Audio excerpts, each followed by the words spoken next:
గత 6 దశాబ్దాలుగా 2014వ సంవత్సరం వరకు జరిగిన జలదోపిడీ ఒక ఎత్తు అయితే 6 దశాబ్దాలుగా తెలంగాణకు జరిగిన అన్యాయం అటు గోదావరి నీళ్ళల్లో కానీ ఇటు కృష్ణా జలాల్లో కానీ ఒక ఎత్తు అయితే నిన్న ముఖ్యమంత్రి రేవంత్ రెడ్డి గారు పూర్తి స్థాయిలో ఒక కోవట్టుగా మారి చంద్రబాబు గారి కోవట్టుగా మారి తెలంగాణ ప్రయోజనాలను ఢిల్లీ వేదికగా తాకట్టు పెట్టిన పద్ధతి ఏదైతే ఉందో తర్వాత కూడా ఇవాళ తిరిగి మళ్ళీ ఒకసారి తెలంగాణకు న్యాయంగా హక్కుగా రావాల్సిన గోదావరి నీళ్లు ఇవాళ చంద్రబాబు గారికి అర్పణం చేసిన పద్ధతి చూసిన ప్రతి తెలంగాణ బిడ్డ హృదయం మండుతూ ఉన్నది. ఇవాళ హృదయపూర్వకంగా తెలంగాణ వచ్చిన తర్వాత కూడా జరుగుతున్న ఈ అన్యాయం పట్ల ప్రతి తెలంగాణ బిడ్డ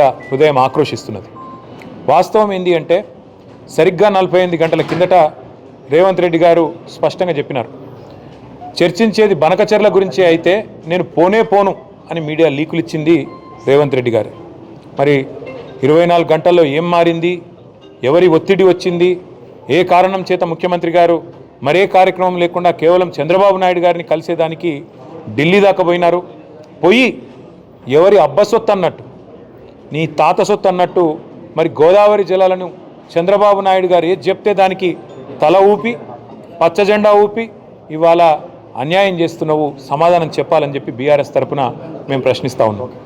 ఇవాళ చంద్రబాబు నాయుడు గారు ఏ మాట మాట్లాడితే ఆ మాట చంద్రబాబు చెబితే గతంలో ఆంధ్రప్రదేశ్ రాష్ట్రంలో సాగునీటి రంగానికి సెక్రటరీగా పనిచేసిన ఆనాడు మనకు వ్యతిరేకంగా ఉత్తరాలు రాసిన ఆదిత్యనాథ్ దాస్ అనే ఐఏఎస్ అధికారిని ఇక్కడ సాగునీటి రంగ సలహాదారుగా పెట్టుకున్నావు. ఇలా ఆ ఆదిత్యనాథ్ దాస్ను ఆయన చెప్పు చేతల్లో నడిచే కమిటీ తెలంగాణకు న్యాయం చేయమని రిపోర్ట్ ఇస్తుందా? ఏ ఆదిత్యనాథ్ దాస్ అయితే ఆనాడు తెలంగాణ ప్రాజెక్టులకు వ్యతిరేకంగా ఉత్తరాలు రాసిండో ఆంధ్ర ప్రభుత్వం నుంచి, ఇవాళ ఆయనను తెలంగాణ సాగునీటి రంగ సలహాదారుగా పెట్టుకోవడం అంటేనే ఎంత తెలివి ఉందో నీకు దాన్ని బట్టి అర్థమవుతున్నది. అట్లే ఇలా వాస్తవం ఏంది, గోదావరి నదీ జలాలు ఏవైతే వృధాగా సముద్రంలో పోతున్నాయో వాటిని మాత్రమే వాడుకుంటున్నామని ఏదైతే ఆంధ్రప్రదేశ్ ప్రభుత్వం చెప్తుందో అంతకు మించిన ద్రోహపూరితమైన మాట ఇంకోటి లేనే లేదు. ఒకనాడు మరి అదే మాటతో అదే ఆర్గ్యుమెంట్తో ఆనాడు కాళేశ్వరం కట్టుకుంటుంటే, అదే ఆర్గ్యుమెంట్తో సీతారామ కట్టుకుంటుంటే ప్రతి ప్రాజెక్టుకు ఆటంకం కల్పించింది చంద్రబాబు నాయుడు గారి ప్రభుత్వం కాదా? కాళేశ్వరానికి అనుమతి ఇవ్వద్దని, సీతారామకు అనుమతి ఇవ్వద్దని అన్నిటి మీద ఉత్తరాలు రాసింది చంద్రబాబు నాయుడు గారు కాదా? ఆ రోజు మనం చెప్పింది అదే కదా. ఈరోజు బనకచెర్ల పేరిట గోదావరి నీళ్లు పూర్తి స్థాయిలో తెలంగాణ బీడు భూములకు మల్లకముందే, గోదావరి నీళ్లు హైదరాబాద్ భవిష్యత్తులో ఒక మహానగరంగా ఎదుగుతున్న హైదరాబాద్, విశ్వనగరంగా ఎదుగుతున్న హైదరాబాద్ మంచినీటి అవసరాలు తీర్చకముందే, ఇక్కడి పారిశ్రామిక అవసరాలు తీర్చకముందే న్యాయపరమైన కేటాయింపులు లేకుండా ఏ అవార్డు లేకుండా ఇవాళ ఇష్టానుసారంగా తీసుకొని పోతామంటే దానికి తల ఊపడానికి డూడు బసవన్నలాగా నీకు సిగ్గులేకపోవచ్చు రేవంత్ రెడ్డి. కానీ తెలంగాణలో ఇంకా చైతన్యం ఉంది. తెలంగాణలో హక్కులు కాపాడడానికి కేసీఆర్ ఉన్నాడు, బీఆర్ఎస్ ఉన్నదని మర్చిపోకు. ఎవడిని అడిగి సంతకం పెడతా అంటున్నావు? ఎవరిని అడిగి కమిటీ వేసినావు? ఆ కమిటీ చెప్పింది ఫైనల్ అని ఎట్లా అంటావు? అసెంబ్లీ ఆమోదం ఉన్నదా? తెలంగాణ ప్రజల ఆమోదం ఉన్నదా? తెలంగాణ క్యాబినెట్ ఆమోదం ఉన్నదా? కనీసం తెలంగాణలో అఖిలపక్ష సమావేశం పెట్టినవా? ఇట్లా ఇష్టానుసారంగా నిర్ణయం తీసుకుంటాం అనుకుంటే అడ్రస్ లేకుండా పోతావు. మొన్న కాంగ్రెస్ ఎమ్మెల్యేనే చెప్పిండు, చంద్రబాబు కోవట్ల పాలన నడుస్తున్న తెలంగాణలో అని. అది ముమ్మాటికి నిజమని తేలిపోయింది. అందుకే కాళోజీ నారాయణరావు గారు చెప్పినట్టు, ప్రాంతేతరుడు ద్రోహం చేస్తే పొలిమేర దాకా తరిమి కొడతాం, ప్రాంతం వాడే ద్రోహం చేస్తే ఉప్పు పాతర వేస్తామని చెప్పిండు. రేపు నీకు నీ పార్టీకి తెలంగాణ ప్రజలు ఉప్పు పాతర వేసే రోజులు దగ్గరలో ఉన్నాయి. వెంటనే నీ నిర్ణయాన్ని సవరించుకో. బనకచెర్లను ఏదైతే ఇలా తెలంగాణ సమాజం ముక్త కంఠంతో వ్యతిరేకిస్తున్నదో దానికి అనుకూలంగా ఇవాళ కాంగ్రెస్ ప్రభుత్వం కనుక తన వైఖరి మార్చుకోకపోతే తెలంగాణ ఉద్యమాన్ని పోలిన స్థాయిలో మరొక ఉద్యమం తప్పదు. ఇప్పటికే విద్యార్థులు, రైతులు, అదేవిధంగా తెలంగాణ సమాజంలోని అన్ని వర్గాలు ఈ ప్రతిపాదనను వ్యతిరేకిస్తున్నాయి.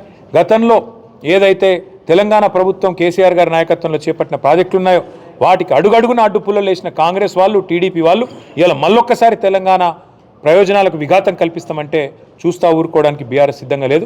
ముమ్మాటికి ఈ విషయంలో బీజేపీ ప్రభుత్వం కూడా తన వైఖరి చెప్పాలి. కేంద్రం నోరు విప్పాలి. ఎవరో ఎల్లయ్య పుల్లయ్య మాట్లాడు కాదు, కేంద్ర జలవనరుల శాఖ మంత్రి మాట్లాడాలి, కేంద్రంలోని ప్రధానమంత్రి గారు మాట్లాడాలి, మీ వైఖరి ఏందో చెప్పాలి. తెలంగాణకు అడుగడుగున అన్యాయం చేస్తూ గత 11 ఏళ్లుగా ఎన్నో విషయాల్లో అవరోధాలు కల్పించిన మరి కేంద్ర ప్రభుత్వం ఇవాళ పూర్తి స్థాయిలో చంద్రబాబు నాయుడు గారి మద్దతు మీద ఆధారపడి నడుస్తున్నది కాబట్టి ఇవాళ ఆయన ఆడిచ్చినట్టు ఆడుతున్నారా సమాధానం చెప్పాలని చెప్పి కూడా మేము బీజేపీ పార్టీని కూడా డిమాండ్ చేస్తున్నాం, కేంద్ర ప్రభుత్వాన్ని కూడా డిమాండ్ చేస్తున్నాం. రేవంత్ రెడ్డి గారు తన ఆలోచన సవరించుకోవాలి. నువ్వు వేసే కమిటీ నెల రోజుల రిపోర్ట్ ఇస్తుంది, ఇవ్వగానే మేము ఆ కమిటీ ఏం చెప్తే అది చేస్తాం. మాకు తెలియదా? ఆ కమిటీ వేయించిందే చంద్రబాబు, నిన్న మీటింగ్ పెట్టించిందే చంద్రబాబు. ఆ కమిటీ అధికారులు ఎవరో కూడా డిసైడ్ చేసేది చంద్రబాబు. పలికే చిలక మనది కానీ పలుకు పరాయిది అన్నట్టు చిలక రేవంత్ రెడ్డి కానీ పలుకు మాత్రం చంద్రబాబు పలుకు అయిపోయింది ఇవాళ. అందుకే ముమ్మాటికి ఈ ద్రోహపూరితమైన ఆలోచనను తెలంగాణ రైతాంగానికి, రైతాంగ ప్రయోజనాలకు ఉప్పుపాతరేసే ఆలోచనను బీఆర్ఎస్ నిర్ద్వందంగా తిరస్కరిస్తుంది. ఖచ్చితంగా పోరాటం చేస్తాం. అవసరమైతే మళ్ళొక్కసారి తెలంగాణ ఉద్యమ స్ఫూర్తితో ఉద్యమిస్తాం, ముందుకు పోతాం. ఈ ప్రతిపాదనను పూర్తి స్థాయిలో వ్యతిరేకిస్తాం. ఇచ్చంపల్లిని తెరపైకి తీసుకొస్తున్నారు కదా సార్, మేడిగడ్డ ప్రత్యేకంగా ఇచ్చంపల్లిని తెరపైకి తీసుకొస్తున్నారు. ఇచ్చంపల్లి అనే ప్రాజెక్టు ఎప్పటి నుంచో ఉన్న ప్రతిపాదన, కొత్తదేమీ కాదు. అప్పర్ కృష్ణ కానీ ఇచ్చంపల్లి కానీ ఇవన్నీ కూడా ఎప్పటి నుంచో ఉన్నవే. కానీ అంతర్రాష్ట్ర వివాదాల పేరుతో ఉమ్మడి ఆంధ్రప్రదేశ్లో ఏ ప్రాజెక్టును ముంగట పోనీయాలి. అందుకే కేసీఆర్ గారు ముఖ్యమంత్రి అయిన తర్వాత లివ్ అండ్ లెట్ లివ్ అంటే నువ్వు జీవించు, నన్ను కూడా బతకనివ్వు అన్నట్టు, బతకని అన్నట్టు మహారాష్ట్రకు పోయి ఒప్పందం కుదుర్చుకొని ఆ రాష్ట్రాల ముఖ్యమంత్రులతో ఒక సుహృద్భావమైన వాతావరణంలో కాళేశ్వరం కట్టుకున్నాం. కాళేశ్వరం కట్టుకున్నాం కాబట్టే ఎక్కడో 12వ స్థానంలో వరిధాన్యం ఉత్పత్తిలో భారతదేశంలో ఉన్న తెలంగాణ ఇవాళ నెంబర్ 1 స్థాయికి చేరుకున్నది. అయితే గోదావరి జలాల విషయంలో ఇంకా తెలంగాణకు సంపూర్ణంగా న్యాయం జరగాల్సిన అవసరం ఉన్నది. ఇంకా 3వ టీఎంసీ లిఫ్ట్ చేయాలన్న ప్రతిపాదన అట్లే ఉన్నది. అట్లాగే ఇంకా బీడు భూములు, ఇంకా హైదరాబాద్ డ్రింకింగ్ వాటర్ నీడ్స్ కానీ ఇక్కడ ఇండస్ట్రియల్ నీడ్స్ కానీ పూర్తి కాకుండానే గోదావరి నీళ్ళని మేము తీసుకుపోతామంటే నిర్ద్వందంగా దీన్ని వ్యతిరేకిస్తాం. ఇంకొక మాట కూడా జరుగుతున్న ప్రయత్నం ఏంటంటే ఏ అనుమతులు లేకుండానే ఇవాళ బనకచెర్లను ప్రారంభించాలనే ప్రయత్నం జరుగుతూ ఉన్నది. మరి బనకచెర్ల ప్రారంభించి అక్కడ కొంత ఖర్చు అయిన తర్వాత గతంలో ఇదే మాదిరిగా కృష్ణలో, గతంలో ఇదే మాదిరిగా గోదావరిలో కూడా ఆర్గ్యుమెంట్ ఏం చేసిండ్రు, అనుమతులు లేకపోయినా పైసలు ఖర్చు పెట్టినాం, ప్రజా ధనమంతా ఖర్చు పెట్టినాం, ఇప్పుడు అంతా వృధా పోతుంది కాబట్టి మీరు అనుమతి ఇవ్వాలి అని మెడ మీద కత్తి పెట్టినట్టు వ్యవహారం నడిపించే ప్రయత్నం ఇవాళ చంద్రబాబు గారు చేస్తున్నారు. మేము ఆంధ్రాకు నీళ్ళు ఇవ్వడానికి వ్యతిరేకం కాదు, కానీ మా హక్కులు పూర్తయిన తర్వాత, మా హక్కుగా మాకు రావాల్సిన వాటా తేలిన తర్వాత, ఎందుకంటే రాష్ట్ర విభజన జరిగిన తర్వాత ఈ రోజు వరకు ఎంత పోరాడినా కూడా కృష్ణా జలాల విషయంలో కూడా మొన్న కేసీఆర్ గారి పోరాటంతో చివరికి మరి కేంద్ర ప్రభుత్వం మొన్ననే మరి రెఫర్ చేసింది కృష్ణాలో ఎవరి వాటా ఎంత తేలాలని. గోదావరిలో కూడా మా ఆర్గ్యుమెంట్ ఒకటే, సర్ప్లస్ వాటర్స్లో తెలంగాణ వాటా స్పష్టంగా తేల్చి ప్రకటించి ఆ తర్వాతనే ఈ ప్రాజెక్టుకు శ్రీకారం చుట్టాలి తప్ప ఒక బేసిన్ నుంచి ఇంకో బేసిన్ తీసుకుపోతాం, గోదావరి నుంచి కృష్ణ నుంచి పెన్నా బేసిన్కి నీళ్లు తీసుకుపోతామంటే తెలంగాణ ప్రేక్షక పాత్ర వహించాలంటే దానికి బీఆర్ఎస్ ఎట్టి పరిస్థితుల్లో సమర్థించదు. తెలంగాణ రైతాంగ ప్రయోజనాల విషయంలో ఎవరు ఎట్లాంటి రాజీ పడ్డా, మీకు ఎన్ని కాంప్రమైజులు, ఎన్ని ఆబ్లిగేషన్లు మీకున్నా, మీకు ఎన్ని కుమ్మక్కు రాజకీయాలు చేయాల్సిన కర్మ మీకున్నా ఆ కర్మ బీఆర్ఎస్కు లేదు, తెలంగాణ రైతులకు లేదు. సీఎం ఒక మాట చెప్తున్నాడు, బేసిన్లు లేవు, బేసిజాలు లేవు అని చెప్పి కేసీఆర్ గారే చెప్పిండ్రు. కరెక్ట్. సీఎంకు ఏ బేసిన్లో ఏ ప్రాజెక్ట్ ఉందో తెలియదు. ముందు ఆయన ట్యూషన్లు చెప్పించుకొని ఏ బేసిన్లో ఏ ప్రాజెక్ట్ ఉందో తెలుసుకుంటే, బేసిన్లు బెండకాయలు ఆయన గంత సీన్ లేదు.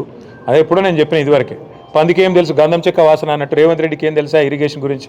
ఆయనకు తెలిసేది ఒకటే, రియల్ ఎస్టేట్ దందాలు, బ్లాక్మెయిల్లు, ఏ సర్వే నెంబర్లో ఎవరో కబ్జా పెట్టచ్చు, ఏడ భూములు గుంజుకోవచ్చు.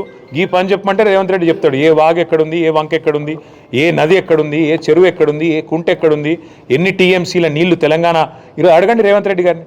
చర్చ అన్నాడు, మొన్న చర్చ అన్నాడు, మమ్మల్ని పిలిచిండు, సవాల్ చేసిండు. మళ్ళీ మేము పోతే పిరికి సన్నాసిలాగా పారిపోయిండు. మళ్ళీ నిన్న డైలాగులు కొడతాడు, నాగార్జున సాగర్ చర్చ వస్తావా కట్ట మీద అని. నేను అడుగుతున్నా రేవంత్ రెడ్డిని, నాగార్జున సాగర్ కట్టినప్పుడు, శ్రీశైలం కట్టినప్పుడు నువ్వు ఉన్నావు అసలు రాజకీయంలో? నువ్వు ఏ పార్టీలో పుట్టినావు?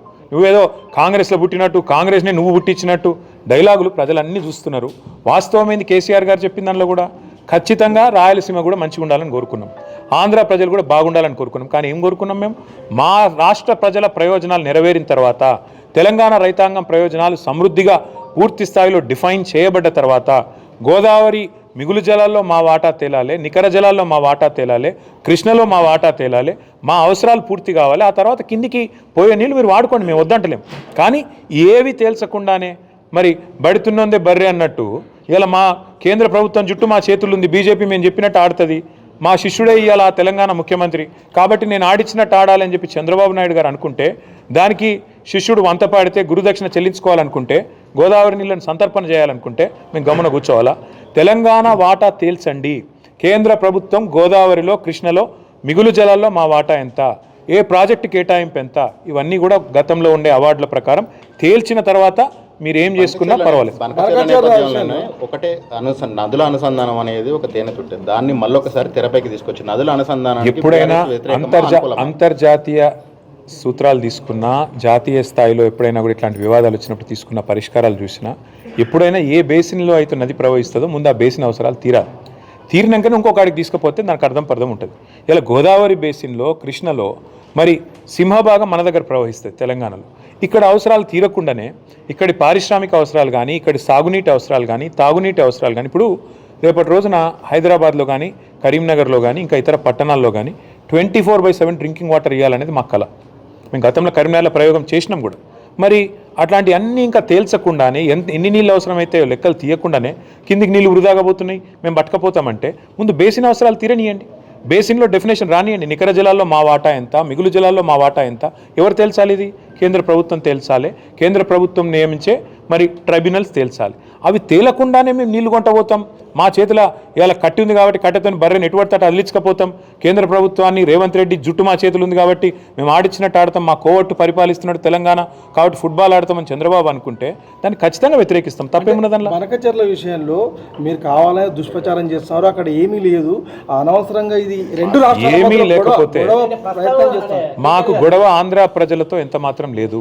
ఆంధ్రాలో ఉండేది కూడా రైతులే, ఆంధ్రాలో ఉండేది కూడా ప్రజలే. వాళ్ళ మంచి కోరుకునే వాళ్ళని తప్ప వాళ్ళు చెడు కోరుకోం. కానీ మేమేమంటున్నాం, తెలంగాణలో ప్రవహించే సింహభాగం ప్రవహించే గోదావరిలో కానీ, కృష్ణలో కానీ మా హక్కు తేల్చండి అని కేంద్రాన్ని అడుగుతున్నాం. తప్పేముంది? మా హక్కు మా వాటా తేలకుండా నికర జలాల్లో, మిగులు జలాల్లో ఇష్టం వచ్చినట్టు గుంజుకపోతామంటే కుదరదు అని చెప్తున్నాం. మరి మీరు చెప్పే స్ఫూర్తి కరెక్ట్ అయితే మరి కాళేశ్వరం కట్టినప్పుడు అడ్డుకున్నది ఎవరు? చంద్రబాబు నాయుడు కాదా? ఉత్తరాలు రాసింది ఎవరు? ఇదే ఆదిత్యనాథ్ దాస్ కాదా? ఉత్తరాలు రాసి కేంద్ర ప్రభుత్వంలో మీ పలుకుబడిని ఉపయోగించి మా ప్రాజెక్టులను అడ్డుకునే ప్రయత్నం చేయలేదా? మేము అడ్డుకుంటలేం. మేమేమంటున్నాం ఇవాళ స్పష్టంగా మా వాటా తేల్చండి. రేవంత్ రెడ్డి అబ్బసొత్తు తాత జాగీర్ కాదు గోదావరి నీళ్లు. రేవంత్ రెడ్డి ఇష్టం వచ్చినట్టు సంతర్పణ చేస్తానంటే తెలంగాణ ప్రజలు ఊకోరు. నెల రోజుల్లో కమిటీ వేస్తా. ఎవరిని అడిగేస్తున్నావు కమిటీ? ఎవరిని అడిగేసినావు కమిటీ? నువ్వు చంద్రబాబు చెప్పగానే కమిటీ వేస్తావు, కమిటీ 30 రోజుల్లో రిపోర్ట్ ఇస్తుంది. కమిటీ ఇచ్చే రిపోర్ట్ ఫైనల్ అంటావా? ఎవరికి ఫైనల్? నీకు ఫైనల్ కావచ్చు, తెలంగాణ ప్రజలకు, తెలంగాణ రైతులకు ఎట్లా ఫైనల్ అవుతుంది? నీకు అదగానం ఉంటే నీ ఇంటి నీ ఇల్లు అమ్మి చంద్రబాబుకు విగ్రహం కట్టు, మేము వద్దంటలేం. కానీ నువ్వు చేస్తున్నదేంది? తెలంగాణ ప్రయోజనాలు శాశ్వతంగా మరి నేను చంద్రబాబుకు దారాదత్తం చేస్తానంటే మేము ఆంధ్ర ప్రజలకు వ్యతిరేకం కాదు, ఆంధ్ర రైతాంగానికి వ్యతిరేకం కాదు. కానీ తెలంగాణ రైతుల ప్రయోజనాలు నెరవేరే విధంగా ముందు కేంద్ర ప్రభుత్వం మీద ఒత్తిడి తెండి. నిన్న జరిగిన మీటింగ్ ఎపెక్స్ కౌన్సిల్ మీటింగ్ కూడా కాదు. మరి ఎపెక్స్ కౌన్సిల్ మీటింగ్ కాదు, ఇన్ఫార్మల్ మీటింగ్ అని ముఖ్యమంత్రి చెప్తున్నాడు. మరి ఇన్ఫార్మల్ మీటింగ్లో తీసుకునే నిర్ణయం, అందులో వేసే కమిటీ, దానికి ఉండే చట్టబద్ధత, దానికి ఉండే ఆమోదయోగ్యత ఏ పార్టీదంటే నాకు అర్థం కాదు. ఈ రకంగా అడ్డగోలుగా మాట్లాడి తెలంగాణ రైతాంగాన్ని కించపరుస్తా అంటే మేము ఊరుకుంటామా? సార్ ఇంకొకటి, కృష్ణా బోర్డు కూడా ఇప్పుడు ఆంధ్రప్రదేశ్లో పెడతారా అంటారు. అది కూడా గొప్ప విజయం అని చెప్పుకుంటాను. ఎంత సిగ్గుమాలిన పని అంటే, మొన్నటిదాకా బీఆర్ఎస్ ప్రభుత్వం ఉన్నంతకాలం 2 బోర్డులు హైదరాబాద్లో ఉన్నాయి. Godavari river management board, KRMB 2 ఇక్కడనే ఉండే ఆఫీసులు. ఇవాళ కేఆర్ఎంబిని ఆంధ్రాకు తరలించి అది కూడా గొప్ప విజయం అని చెప్పుకుంటాడు ముఖ్యమంత్రి. ఇది నీ నవ్విపోదురుగాక నాకేమి సిగ్గన్నట్టు ఉన్న ఆఫీస్ ఎత్తగొట్టి, ఉన్న ఆఫీస్ ఉడగొట్టి సిగ్గు లేకుండా ఇంకా నేనేదో గొప్ప విజయం సాధించిన అని చెప్పి మాట్లాడితే ప్రజలకు అర్థం కాదనుకుంటున్నాడు రేవంత్ రెడ్డి. నేను అడుగుతా ఉన్నా. చివరిగా నేను అనేది, ఈ విషయంలో అందరికంటే ఎక్కువ బాధ్యత ఉన్నది కేంద్ర ప్రభుత్వానికి. వాళ్ళు స్పందించాలి. ఇట్లా ఇష్టం వచ్చినట్టు చంద్రబాబు ఆడిచ్చినట్టు ఆడతామని కేంద్రము రేవంత్ రెడ్డి తల ఊపితే ఇక మిగతా సంగతి తెలంగాణ ప్రజలు చూసుకుంటారు. బీజేపీ సంగతి, కాంగ్రెస్ సంగతి తెలంగాణ ప్రజలు చూసుకుంటారు. 10 ఏళ్ల చేయని పని మేము చేస్తున్నాము. ఏం పని చేసిండు? కృష్ణా బోర్డును అప్పచెప్పుడా? పని చేసుడంటే కృష్ణా బోర్డును ఆంధ్రాకు తరలించుడా? లేదా గోదావరి మిగులు జలాల్లో మరి లేని హక్కును ఆంధ్రాకు దారాదత్తం చేయడం ఏంది పని? లేకపోతే ఆంధ్ర ప్రాజెక్టులకు ఆనాడు ప్రతిపాదిస్తూ తెలంగాణ ప్రాజెక్టులను వ్యతిరేకిస్తూ ఎవరైతే ఉత్తరాలు రాసిండో ఆయన తీసుకొచ్చి సాగునీటి సలహాదారుగా పెట్టడమా? లేదా కేసీఆర్ గారు బ్రహ్మాండంగా తెలంగాణలో ఒక సంక్షేమ వాతావరణం తీసుకొస్తే, పండుగలాగా వ్యవసాయాన్ని చేస్తే, వరిధాన్యం ఉత్పత్తిలో భారతదేశంలో నెంబర్ 1 చేస్తే, ఇలా కేసీఆర్ మీద కోపంతో కన్నెపల్లి మోటార్లు ఆన్ చేయకుండా మిడ్ మానేర్ నిండబెట్టి మొత్తం రాష్ట్రంలో పంటలన్నీ ఎండుతుంటే, ఇవాళ కరువు వాతావరణం ఉంటే, కిందికెళ్ళి నీళ్లు లక్షల క్యూసెక్కుల నీళ్లు కిందికి పోతుంటే గుడ్లప్పగిచ్చి చూడడమా తెలంగాణ సాగునీటి రంగంలో ఆయన సాధించిన విజయం? గోదావరిలో ఈరోజు బ్రహ్మాండంగా మోటార్లు ఆన్ చేస్తే కన్నెపల్లిలో ఏ కరువు ఛాయలు లేకుండా ఇలా నారుమల్లు పోసుకున్న రైతులు ఎదురు చూస్తున్నారు. ఎప్పుడు వాన పడుతుంది? ఊళ్ళల్లో కప్పలను వేసుకొని ఇలా పూజలు చేస్తాను వానలు పడాలని. అట్లాంటి పరిస్థితుల్లో రాష్ట్రం ఉంటే, రాష్ట్ర రైతాంగం ఉంటే, సోయిలేనోడు ముఖ్యమంత్రి, జై తెలంగాణ అని ముఖ్యమంత్రి తెలంగాణ నీళ్లను దారాదత్తం చేస్తుంటే బీఆర్ఎస్ ఊకుంటుందా? ఖచ్చితంగా కొట్లాడతాం, గొంతు విప్పి పోరాడతాం, చివరిదాకా తెగించి కొట్లాడతాం. అంటే మేమే జవాబిడతాం అని కాంగ్రెస్ వల్ల మేమే జవాబిడతాం అంటున్నాం, మీరు మాత్రం రెచ్చగొడుతున్నారు ప్రజలు అని చెప్పి నిన్న రేవంత్ రెడ్డి చెప్పారు. అంటే హక్కుల గురించి మేము ప్రశ్నిస్తే రెచ్చగొట్టడం అవుతుందా? గోదావరి నీళ్లలో మిగులు జలాల్లో తెలంగాణ వాటా ఎంత, తెలంగాణ ప్రభుత్వం అడిగింది ఎంత, నిన్నటి మీటింగ్లో కేంద్ర ప్రభుత్వం చెప్పింది ఏంది, ఏది తేలకుండానే 30 రోజుల్లో కమిటీ వేస్తా, కమిటీ రిపోర్ట్ ఇచ్చి తెలంగాణ ప్రాజెక్టులేమో దశాబ్దాల పాటు, ఒకటి కాదు రెండు కాదు, దశాబ్దాల పాటు అంతర్రాష్ట్ర వివాదాల పేరిట ఇంతకుముందు సోదరుడు చెప్పిన ఇచ్చంపల్లి కానీ, దేవాదుల కానీ, ఇంకా తొమ్మిడిగట్టి కానీ, ఇంకోటి కానీ, ఇవన్నీ కూడా అంతర్రాష్ట్ర వివాదాల పేరిట దశాబ్దాలు నలిగినా రేవంత్ రెడ్డి కాంగ్రెస్కి చీమగుట్టినట్టు అనిపించేది. కానీ చంద్రబాబు అడగంగానే 30 రోజులు రిపోర్ట్ రావాలి, 31వ రోజు గోదావరి జలాలు కింది కురకాలి, పొంగి పొరలాలి, తెలంగాణ మాత్రం ఎండాలి. ఇదా నీతి. అందుకే మేము అంటున్నాం, ఎవడు అబ్బసొత్తని ఇస్తావు నువ్వు గోదావరి జలాల మీద హక్కు? ఎవడు చెప్పిండు నీకు 30 రోజుల కమిటీ ఒప్పుకోమని? ఆ కమిటీ జనరల్గా ఏ కమిటీ అయినా, ఆఫీసర్స్ కమిటీ కానీ, ఎక్స్పర్ట్స్ కమిటీ కానీ, it is merely advisory in nature. వాళ్ళు చెప్పేది ఏది కూడా అల్టిమేట్గా ప్రభుత్వం మళ్ళీ చర్చ పెట్టి అసెంబ్లీలో, క్యాబినెట్లో, ప్రజా సమక్షంలో అవసరమైతే అఖిలపక్షం పెట్టి ఒప్పించి మెప్పించి మన హక్కుల గురించి ఏం చేస్తున్నామో తెలంగాణ ప్రజలకు చెప్పి పారదర్శకంగా ఆ తర్వాత జెండా ఊపాలి. ప్రస్తావన రాలేదు, దాని నుంచి ఎందుకు అలౌడ్ చేస్తుందని చెప్పేసి సిగ్గు శరం ఉంటే రేవంత్ రెడ్డికి, ఏమన్నా సిగ్గు ఇజ్జత్ మానం ఉంటే, నిన్న ఏమన్నాడండి ఆంధ్ర ఇరిగేషన్ మినిస్టర్ రామానాయుడు గారు అనుకుంటా ఆయన పేరు, బయటకు వచ్చి ఏం చెప్పిండు? ఇక ఆంధ్రప్రదేశ్ ఎడిషన్లో పేపర్లు ఏం రాసినాయి, చంద్రబాబు నాయుడు గారు ఏం చెప్పారు? సాక్షి తీయండి, ఈనాడు తీయండి, ఆంధ్రజ్యోతి తీయండి, ఆంధ్ర ఎడిషన్ చూడండి, స్పష్టంగా చెప్పిండు చంద్రబాబు నాయుడు గారు. మీటింగ్ పెట్టిందే బనకచెర్ల కోసం, ఎజెండా నెంబర్ 1 బనకచెర్ల కాదంటాడా రేవంత్ రెడ్డి? అజెండా ఐటమ్ చూపెట్టమంటారా? ఇప్పుడు నెంబర్ 1 ఐటమే బనకచెర్ల. లేదని బుకాయించడం ముఖ్యమంత్రికి తగునా? నిమ్మల రామానాయుడు గారు బయటకు వచ్చి చెప్పినారు, ఆంధ్ర ఇరిగేషన్ మంత్రి గారు, మేము అడిగినాం బనకచెర్ల గురించి, రేవంత్ రెడ్డి ఒప్పుకున్నాడు, కమిటీ వేసినాం, 30 రోజులు ఒడిచిపోతుంది, 31వ రోజు మా శిష్యుడే కాబట్టి ఆడిచ్చినట్టు ఆడతాడు, ఆయన జుట్టు మా చేతులు ఉంది, ఓటుకు నోటు కేసు ఇంకా ఉన్నది, కాబట్టి ఏమన్నా చేస్తాం అని ఫుట్బాల్ ఆడుతున్నారు. చంద్రబాబు కోవట్ను పెట్టుకొని ఇలా తెలంగాణ ప్రజల ప్రయోజనాలు, తెలంగాణ రైతుల ప్రయోజనాల పట్ల శాశ్వతంగా విద్రోహం చేసే ప్రయత్నం చేస్తున్నారు. అర్థం కాదు ఏముంది ఇలా. నిజం చెప్తున్నారు మీరు అనుకుంటుర్రా? పొరపాటు. రేవంత్ రెడ్డికి ఒక శాపం ఉన్నది, నిజం చెప్తే తల 1000 ముక్కలు అవుతుందట. ఎన్ని నిజాలు చెప్పిండండి రేవంత్ రెడ్డి? యాద్ చేసుకోండి మీరు. రుణమాఫీ చేస్తా అన్నాడు December 9, అయిపోయిందా రుణమాఫీ? 2500 ఇస్తా అన్నాడు, మహిళలకు ఇచ్చేసిండా? 6 గ్యారెంటీలు అమలైనాయా? 4000 పెన్షన్లు అయిపోయినాయా? సోనియమ్మ పంపుతుందన్నాడు తులం బంగారం వచ్చిందా? స్కూటీలు వచ్చినాయా? ఏదొచ్చింది ఒకటి చెప్పండి నాకు.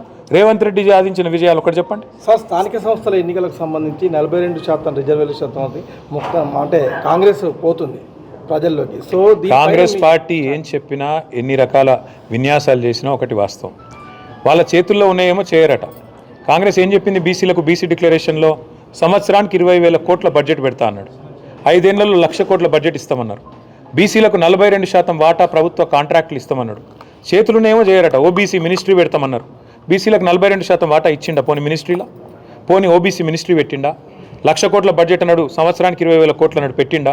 బీసీ సబ్ ప్లాన్ అన్నాడు, పెట్టిండా? అవెంత మోసమో ఇదంతే మోసము.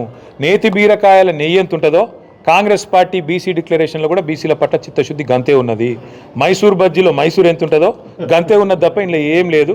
బీసీలను మళ్ళొక్కసారి ఘరానా మోసంతో, ఒక కపట మోసంతో 42% రిజర్వేషన్ల పేరిట అది చెల్లదని తెలిసి ఇలా చిల్లర ప్రయత్నం ఏదైతే రేవంత్ రెడ్డి చేస్తుండో అది ఖచ్చితంగా బీసీ సోదరులే రేపు స్థానిక సంస్థల ఎన్నికల్లో బుద్ధి చెప్తారు. ఎందుకంటున్నా ఈ మాట అంటే, గతంలో ఇదే రేవంత్ రెడ్డి గారు శాసనసభలో ఏం చెప్పినారు? 42% రిజర్వేషన్ విద్యలో, ఉపాధిలో, రాజకీయంగా కావాలి అంటే ఒకటే పరిష్కారం, పార్లమెంటుకు పంపాలి, పార్లమెంట్లో చట్టబద్ధత కావాలి, ప్రెసిడెంట్ గారు సంతకం పెట్టాలన్నాడు. మరి నిన్న లోకల్ బాడీ ఏదో పంచాయతీ ఆర్డినెన్స్ చేసినా అన్నాడు. మున్సిపల్ బిల్లు కూడా ఇంకా సవరించలేదు. విద్యలో, ఉపాధిలో ఏం చేస్తాడో తెలియదు. 42% అంటే కేవలం జెడ్పీటీసీ, ఎంపీటీసీల కాడికేనా, లేకపోతే జిల్లా పరిషత్లు, మండల పరిషత్లు, అదేవిధంగా విద్యలో, ఉపాధిలో అన్నిట్లో ఇచ్చేది ఉందా? అంటే ఏ రకమైన మోసమో ఇది అర్థం చేసుకోవాలని బీసీ సోదరులను కోరుతా ఉన్నా.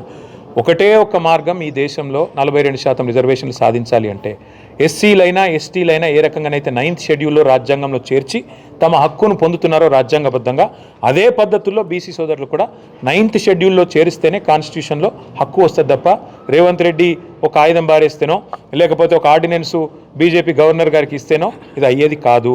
9th షెడ్యూల్లో చేరిస్తే తప్ప పరిష్కారం రాదని నేను చెప్పడం కాదు, జస్టిస్ ఈశ్వరయ్య గౌడ్ గారు లాంటి పెద్ద మనుషులు చెప్తా ఉన్నారు, చిరంజీవులు గారు లాంటి రిటైర్డ్ ఐఏఎస్ అధికారులు చెప్తా ఉన్నారు. రాజకీయం కోసం రాజకీయం చేయడం వేరు బ్రదర్. మేము కూడా గతంలో ఇదే పద్ధతుల్లో పార్లమెంటుకు ప్రెసిడెంట్ గారికి పంపాం. 37% రిజర్వేషన్ బలహీన వర్గాలకు ఇవ్వాలని మేము పంపినాం. మా ప్రభుత్వం ఉన్నప్పుడు కేసీఆర్ గారి నాయకత్వంలో ప్రెసిడెంట్ గారు సంతకం పెట్టలేదు. బీజేపీకి ఇష్టం లేదు. వాస్తవం ఏంది? చిత్తశుద్ధి లేని శివపూజలాగా ఏదో ఇవ్వాలి కాబట్టి 42% ఇచ్చినామని చెప్పుకోవడానికి చెప్తా ఉన్నారు తప్ప ఇందులో ఏ రకంగా కూడా అందులో న్యాయబద్ధత లేదు, చట్టబద్ధత లేదు, హేతుబద్ధత లేదు. ఇది బీసీ సోదరులకు అర్థమైంది. ఎవరికి అర్థమైనా కాకపోయినా ఇది మాత్రం వాస్తవం అని నేను చెప్తాను. Thank you. Mutual understanding